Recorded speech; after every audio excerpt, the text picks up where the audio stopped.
Ayan na, ang lakas ng ulan, guys. Time check, 3 o'clock in the afternoon. Ang lakas. Siguro mapapaaga ang ano nito. Mapapaaga ang umpisa ng pagsasaka, pagtatanim ng palay. Nang gagalaiti ang langit.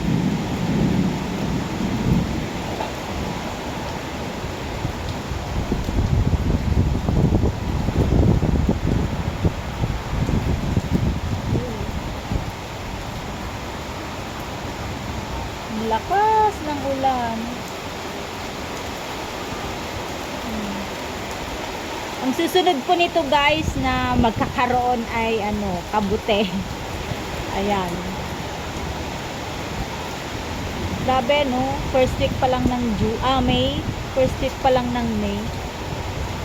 Malakas ng ulan. Yan, iniwan ko dyan sa labas ang orchids ni Mister.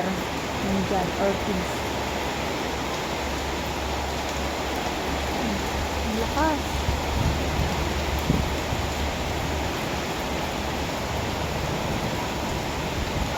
Ang ulan ngayong summer.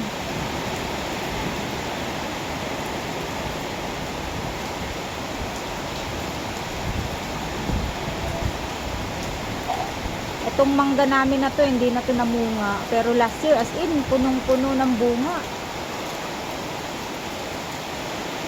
Salamat naman, Lord, sa ulan na ito. Ayan. Maiibsan ang mga natutuyo naming mga halaman.